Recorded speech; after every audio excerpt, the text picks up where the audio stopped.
Hey guys, welcome to Mad Scientist Barbecue. I'm Jeremy Yoder, and today we're doing a Backyard Barbecuers super match. We're cooking briskets on a Traeger pellet grill, a Weber Smoky Mountain, and a Franklin barbecue pit. I'm super excited to be partnering with Reynolds Kitchens for today's video. If you have not heard about their butcher paper, you are missing out. It is an essential tool for people who love to barbecue. It's made specifically for smokers, so you know that it's going to work for all of your smoking needs. I put these briskets on a few minutes ago, so let's take a peek at them now so we can compare to how they look later, because we want to see what each smoker does to each brisket. First up, Traeger pellet grill.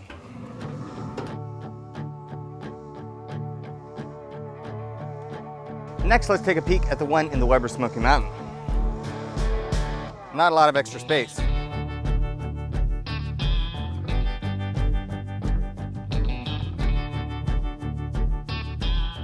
Finally, the Franklin barbecue pit.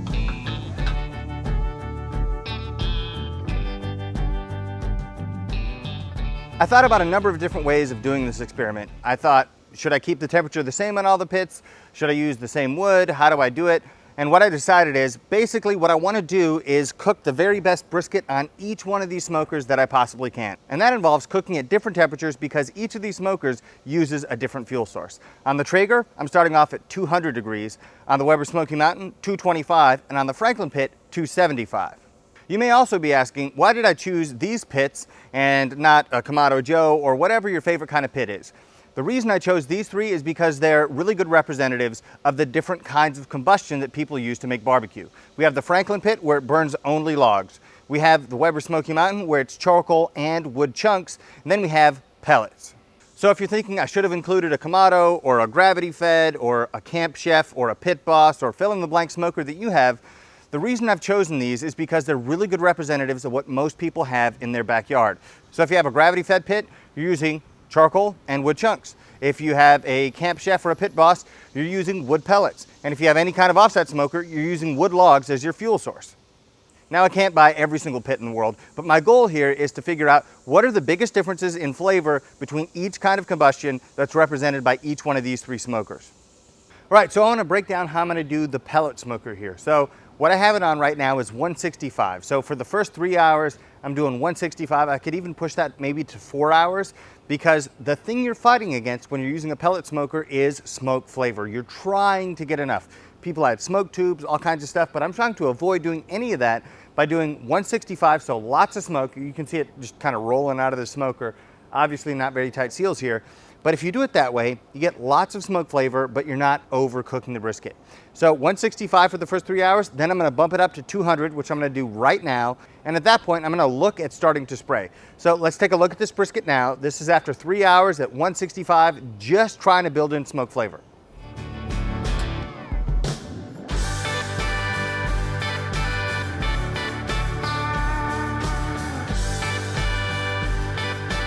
As you guys can see, that brisket is fat side down. The reason for that is very simple. There's a baffle plate or diffuser plate or whatever your smoker calls it, there's a hot piece of metal underneath that brisket. So to protect it, I'm gonna put the fat side down to absorb the punishment, all of that radiant heat that comes from that hot metal, because I want the brisket to be juicy, I want the fat to be rendered, and the best way to do that in a pellet smoker, in my opinion, is to put the fat side down. Now let's move on to the WSM. The plan on this is to go 225 the whole time because we have charcoal for heat, then we have wood chunks for smoke. Now, whereas the pellet grill is always the battle of getting enough smoke flavor, for this, you want to get enough but not too much. Just because of the combustion that takes place in this thing, you want some of that smoke flavor, but if you have too much, it becomes kind of bitter, kind of acrid, not enjoyable. And that's because in this thing, you have only primary combustion. So primary combustion is when the wood smokes but doesn't light into flame. Secondary combustion is when that smoke turns into a flame. So you're only getting one kind of combustion here, so you have to limit how much of that flavor you put on the meat. You want some for sure, but if you put too much on, it's not good. So let's take a look at this brisket, see how it's doing. I have it fat side up because my theory at least is the heat comes to the top and then kind of rolls back down and hits that fat more than it does the underside or the meat side of this brisket. So let's take a look.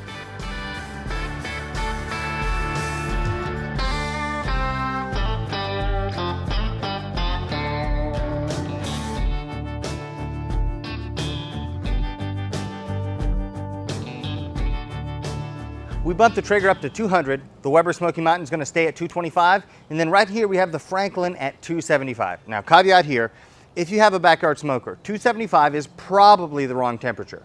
This thing, because of how it cooks, because of how the air moves inside the smoker, 275 is perfect. But for most backyard offsets, between 225 and 250 is going to give you the best results. We're just over 3 hours in. Let's see how the offset brisket compares to the other two.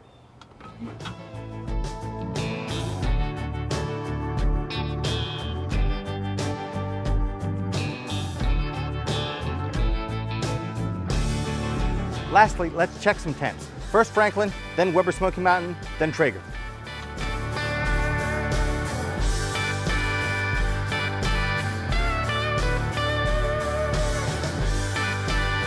It's been about 8 hours at this point, and these briskets are pushing through the stall, and so it's time to wrap them. And of course, I'm gonna be using the Wagyu tallow. You guys know I love Wagyu tallow. I use it every time I wrap briskets. But the difference that I'm doing this time is the tallow that I'm using has been smoked on each respective smoker. So I'm gonna wrap the brisket that's been cooked on the Franklin pit with tallow that was smoked on the Franklin pit. The Weber Smoky Mountain brisket is gonna be wrapped with tallow that was smoked on the Weber Smoky Mountain, and the Traeger the same way. That's the wrinkle I'm adding because I'm concerned with exactly how much smoke flavor you can get on each one of these cookers. So we're gonna use that, but we're gonna use the Reynolds butcher paper. Now, if you don't have some in your cupboard right now, you need to go get some. Reynolds Kitchens just came out with their butcher paper, and for those of you who've been barbecuing for a long time, you're familiar with butcher paper. The beautiful thing about this is that it comes in a small package relative to some of the huge rolls that you could buy other places, and it has a cutter. That is a humongous advantage. There have been so many times when it's 2 or 3 in the morning, I'm trying to wrap briskets and I have this just unwieldy roll of butcher paper. I'm trying to tear off chunks and it never tears off properly. With this, you get a perfect cut every single time. So I have 3 briskets. I'm gonna use 2 sheets of paper for each brisket, which means I'm gonna make 6 cuts and have 6 perfect pieces of butcher paper.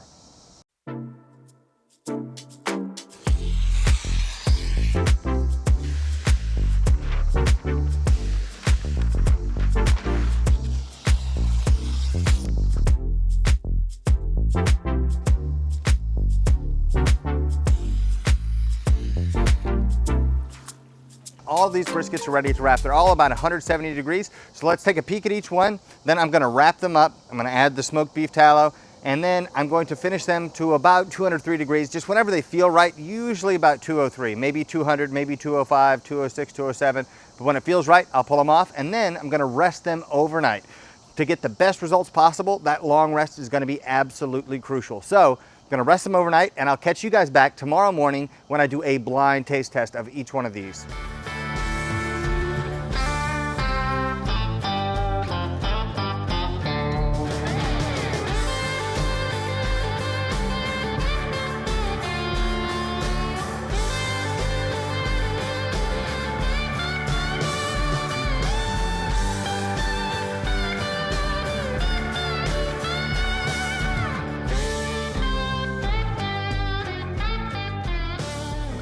Now, the key thing when wrapping is you want to get a tight wrap with this butcher paper. Butcher paper is the perfect thing to wrap a brisket in, but if you don't wrap it tightly, it'll take too long to cook. All right, tallow on. I go on the meat side here. And now we wrap. So I like to have this lip over the top and then fold that over one time, nice and tight. I take these edges and fold them in. Again, trying to get it nice and tight. So I fold it in, press this down, take this side, fold it in, press this down, and now we roll it over. Again, keeping it nice and tight. Then this end I like to fold down so it's easy to grab from either side. And then roll it over one more time, and that's it. After we wrapped the briskets, we put them back on the smoker, took them to a little over 200 degrees so that they're all tender, and now they've rested for 12 hours. The internal temperature on all of these is right at 140, so it's the perfect temperature to slice. And I'm gonna do a blind taste test of each one of these and see if I can figure out which one is which. And then also, my next door neighbor, Blake, he's gonna come over and he's gonna do a blind taste test as well. And the thing about it is I smoke a ton of meat, so I should be able to tell which one is which. And of course, I have a bias. I love offset smokers. My buddy Blake doesn't do a lot of smoking meat at all, and so he's gonna have a fresh perspective, and hopefully it'll give you guys more of an insight into, if you're just trying these out for the first time, which one is best. We're gonna take a look at them on the cutting board, and see if we can see some differences in how they turned out. But ultimately, it's gonna be a blind taste test. Let's get to it. This is gonna be fun. No, you can't cut it blindfolded, Yeah, I can. for real. Yeah. Are you gonna make observations about it? No. All right. Alright. Butcher paper blindfold. Okay.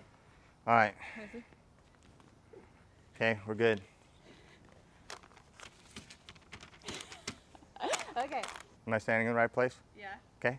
On second thought, I think it's best if we actually get the briskets out and I don't even see what they look like, because seeing what they look like might clue me in to things that I'll encounter later while I'm tasting it. So I'm gonna attempt to cut these briskets blindfolded. Feel free to laugh. And I also do not recommend doing this at home, but to be as honest as possible about it, I think this is the best choice. All right. Is this the one on the left? Smells good. Kobe. Did I make it? Okay, flip it around and it's upside down. That's not. Now it's right. That's not. This is the meat side. Got it.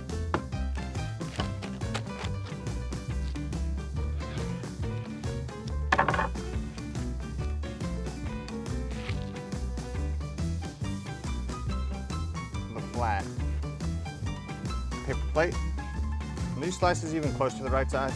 Right, I knew that was a pellet grill one, but I don't know what it looks like, or this is Weber's Smoky Mountain. Meat side. Okay, fat side. Was that close? This one feels good. I think this is probably about right. I don't feel like I got too much of the point there.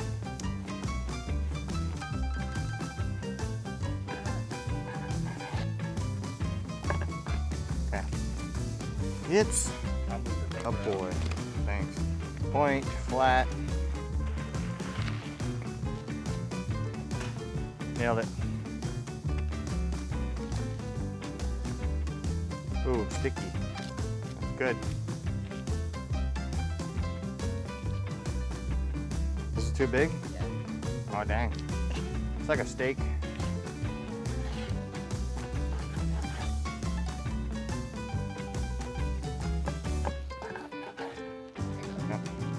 Okay.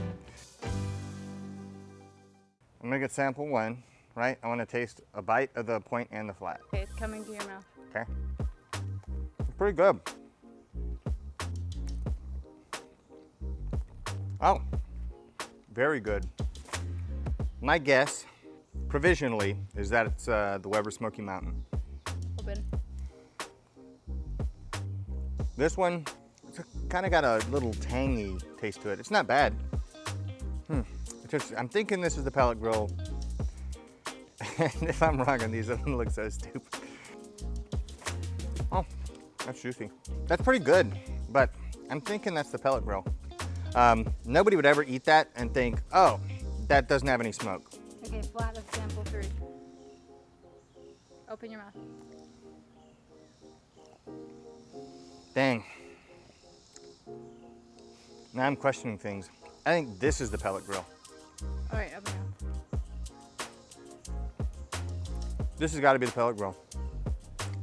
This has got to be the pellet grill. Very faint smoke flavor. I mean, it's good, but it's very faint smoke flavor. Can I try the other one? Yeah, which one? The one just before this? Gosh, now this tastes like Weber Smoky Mountain to me. Now I think this is Weber Smoky Mountain. Did I get them all wrong first? Or am I getting them all wrong now, or both? I'm not gonna say. Dang it. All right, give me the first one. So right now I'm sticking to Weber Smoky Mountain on that one. The one I had just before that, I'm gonna go Traeger. It was harder than I thought. Flat of the first one. This is good, good texture. This fat's rendered too well. This has gotta be the offset. Wow, it's bright out here. Look at how much I was sweating. Which one was the best? I think the first one I tasted was the best. I think the middle one I liked the least. And then the third one was in between. None of them were bad, they were all good. I mean, that's the issue. They were all good. But I think the first one was the best. The middle one I didn't care for as much.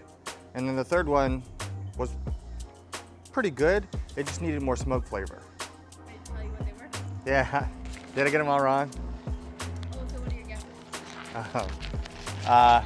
My guess is first one was Offset, Weber Smoky Mountain, then the Pellet Grill. I got them right? Yeah. Yes! I was gonna be so ashamed if I got those wrong.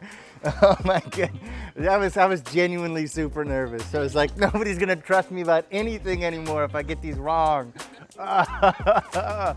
Oh, all right. Well, good. The first one was definitely the best. The dead giveaway for that one was that the fat is rendered so incredibly well on the top side of the brisket. I was like, that's gotta be an offset. That's a giveaway. You don't get that with anything else. The flavor that we were able to achieve on the pellet grill was nice, but really kind of underwhelming. And we went out of our way to try to build in as much smoke flavor as possible. So I think that explains why people use smoke tubes and all kinds of other ways to get more smoke flavor into the pellet grill brisket that you make. And then on the Weber Smoky Mountain, there was definitely smoke flavor there. It's not that kind of broad range of just really good smoke taste. It was kind of one note. It was good, but you definitely want to have a small quantity of that smoke because too much wouldn't really be edible. Blake, you ready? Ready. Here we go. Open.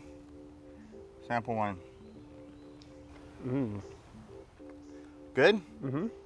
I don't taste very much smoke flavor. It's the same smoker, different part of the brisket. There we go. It still tastes really great. Would you order that at a restaurant? Yeah. Sample number 2. What do you think? I got a nice flavor that came on a few chews in that I liked a lot. Okay. That one tastes smokier. Okay. Good smoke flavor? Yeah. You like it? Yes, I do. Okay, so you like the second bite of sample B more than the second bite of sample A. Yeah. Okay. So- How smoky on a scale of 1 to 10? A 6 or 7. A 6 or 7. Yeah. Okay. I feel like that one has more lingering flavor. More lingering flavor. Mm-hmm. Boom. Ooh, I really like that one. Like that one a lot? Yeah. That's the one, if you were to ask me, would you order that at a restaurant? I go, oh yeah. That one? Okay. Yeah, I like this one. All right. Open. Yeah, that one's my favorite. Also, I'm getting a lot of like really good fatty flavors in it. Yeah. Yeah, I like it. Excellent. All right. Guys, it could be user error, right?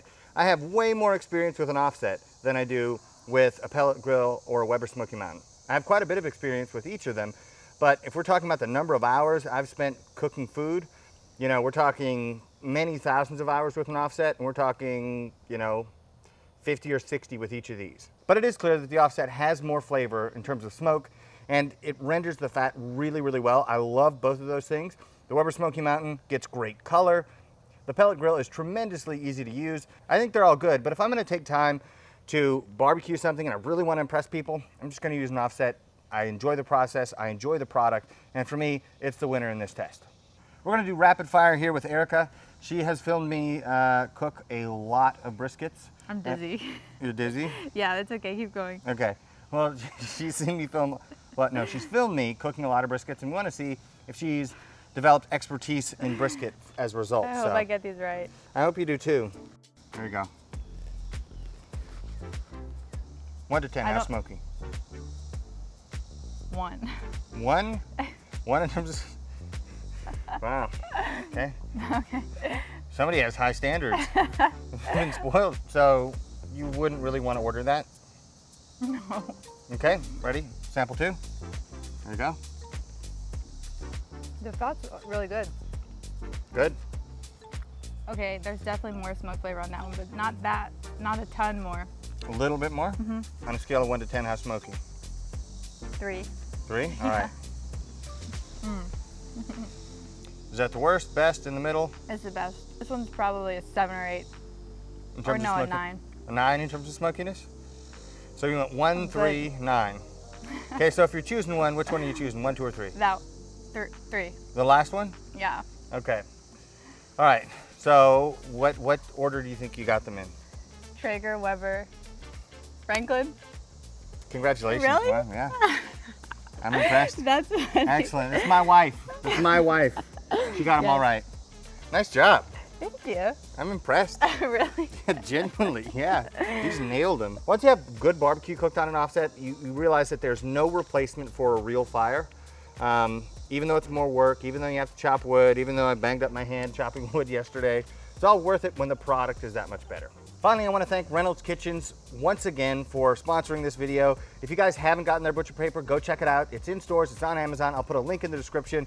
It is really, really good stuff. It beats the heck out of just getting a naked roll and you have to try to tear it off or use scissors. That's a huge pain. If you get this, it's all in one box. It's easy and convenient to use. I really believe in this product. It's super helpful for anybody who's barbecuing in the backyard. And if you're doing brisket cooks, you need some butcher paper to make it the best it possibly can be. So if you enjoyed the video, hit the like button down below. You can also subscribe to the channel and you can follow me on Instagram, Twitter, and Facebook at Mad Scientist Barbecue. I'll see you guys next time. And that's day's work right there. That's what that is. All right. Good stuff.